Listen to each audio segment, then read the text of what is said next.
our next talk. The last one for today? Yes, I think so. All right, so today's last talk for the Cryptographic Approaches 1 session is Trifecta.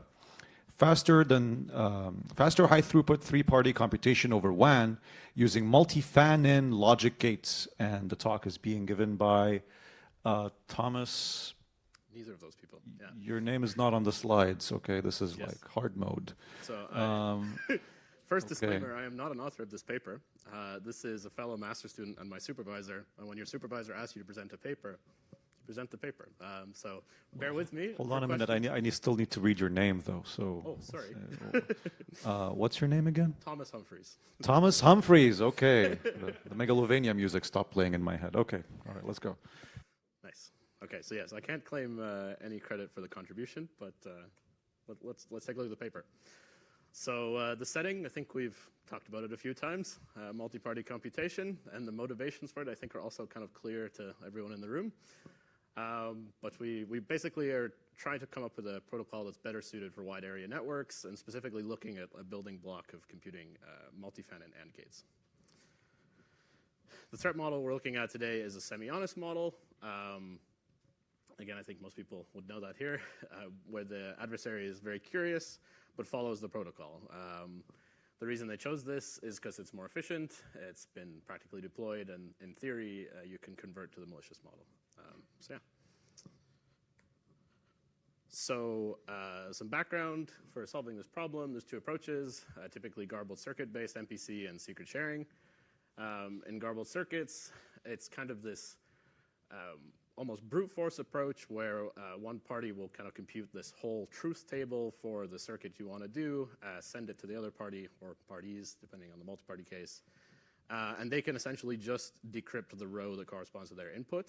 So this is a single round protocol, but it's kind of like the brute force approach in communication. The communication is huge. So yeah, we get low latency, but also low throughput. The other approach is secret sharing. So I think it's a little bit more common, but it's where you instead secret share your input between the parties, and they can do things like ANDs, or XORs and ANDs, or additions and multiplications in order to compute the circuit.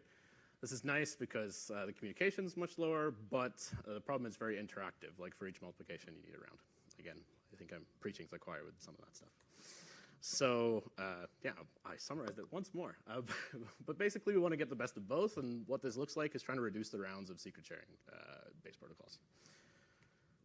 So yet even more related work. So if we're focusing on secret sharing, kind of the most common is Beaver's method with triplets, where you do this offline phase where you pre-generate all these triplets, and then online you can kind of just consume them much faster. The problem with this is we have all this pre-processing we need to do. And the communication is still not great. It's still quadratic. Replicated secret sharing is the other related work to compare to. And this has got some trade-offs, no pre-processing. Communication is much smaller, but we still have a significant number of rounds we need to do. OK, with all that, I get to what this paper did. So basically, the key idea is that we're going to want to drop the number of rounds because we're optimizing for wide area networks. And to do that, we've developed a new protocol for multi-fan-in AND gates. And then once you kind of have this, the applications are you can take out of known circuits, reduce the multiplicative depth, and get faster protocols. The other cool thing about this is there's no pre-computation. Yeah. So kind of the two basic building blocks that is used in this paper is a new secret sharing scheme that's kind of tailored for this, and also they have a nice way of sending messages with correlated randomness.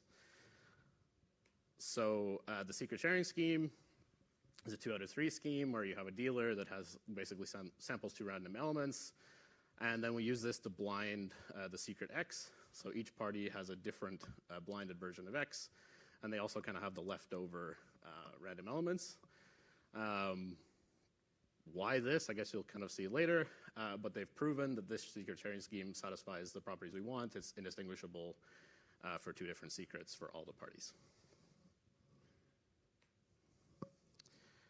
Okay, so the message masking. So this is, again, to save rounds. We're all about saving rounds here. The idea is ahead of time, the parties would agree on some seeds to a PRF, and then when it comes time to send a message, basically they would input their seed to the PRF, get a new random mask that the other party would also have because they have the same seed. Yeah. Okay, so in this new scheme, the first thing they show is that XORs are essentially free, just like additions would be in like normal secret sharing. And to convince yourself of that, there's a nice formula here. But the takeaway is that we can do XOR gates quite easily and locally with no communication. For multiplication, it gets a bit more complicated, and we're going to skim over some details due to time and because this is not my paper. So basically, what happens is they have these somewhat complicated protocols of who sends what to what, but because of how the scheme is determined, they are able to come up with this one-round protocol. And I'm just more going to focus on kind of the properties of it than the actual protocol. For the protocol, please check out the paper. So basically, if we want to do just a basic 2 fan-in gate, it's actually only 3 bits of communication total, and it's kind of asymmetric. This P3, as you can see here, the main parties that are communicating is P1 and P2, but essentially they get this optimal or near optimal communication, and they can also tolerate the weak links because, like I say, these 2 parties are the main ones that need to communicate. And then this basic idea they could then generalize to L fan-in gates, and this is kind of where the advantage comes from. So the multi-fan-in case, you follow this nice simple protocol here. But long story short, each party has a deterministic set of things they need to compute and send in one single batch, and the correctness proof would show you that it kind of all works out in the end. What does this look like in summary? So basically these 2 parties, P1 and P2, they're going to do an exponential amount of communication to the L, which is not great, but turns out to be an acceptable trade-off. Whereas this P3, again, barely needs to send anything. They send like a single bit to each party. So it's kind of optimized for the case where you might have a weak link to party 3, so that third party is there but doesn't need to participate too much. Okay, with that, let's look at the evaluation. So they coded up their algorithm in MP speeds and evaluated compared to the related work. So we have the Iraqi protocol, the replicated secret sharing, and also the garbled circuit from Beaver.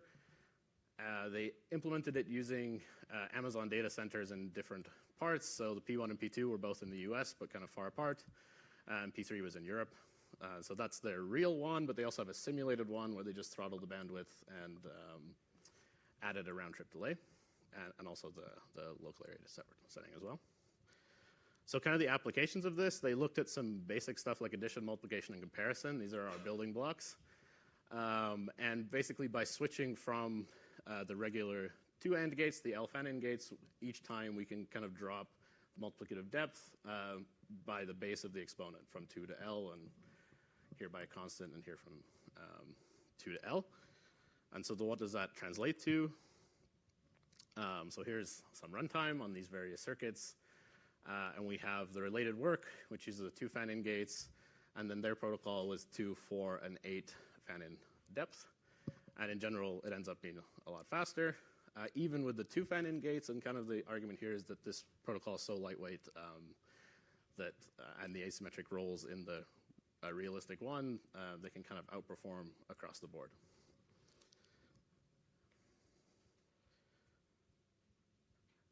Here, we also have a comparison to garbled circuits, and they're performing even better than the constant round solution, and the reason here is the throughput. The garbled circuits have the much bigger throughput. But again, a nice speed up. In terms of communication, so this is kind of the bit of overhead we have to take in order to get the single round. So you can see much better than the garbled circuits, but definitely not as efficient as the other work. But in general, because of the runtimes, we're kind of okay with this. And then finally, kind of like the claim to fame, or one of the buzzwords in the paper, is the AES circuit. They managed to get a sub-second runtime in the WAN for this by using their approach. in the realistic WAN setting. And so with that, I finished a little bit early, but I thank you. And any kind of intense questions, I would point to my supervisor's email here, but I will give a shot at any simple ones here.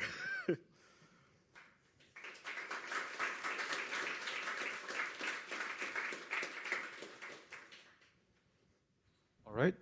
Thank you very much for this excellent presentation. Very important question. Why did you miss the opportunity to call this Obi-Wan? I feel like really a missed opportunity. Anyway, let's get to the serious questions over here. A question in the Zulip from Alessandro Baccarini. Is there a reasonable way to generalize this approach for more than 3 parties? Frameworks with asymmetric communication structures tend to be difficult to conceptualize beyond the prescribed number of parties. I believe they talked about this in the paper, but in general, they haven't given anything to generalize it to more than 3 parties. It's definitely interesting future work, but I can follow up on that for sure. It's on the Zulip. Another question by Christian Mouchet. What is the space complexity of the fan-out wire? I don't even know if I understand that question.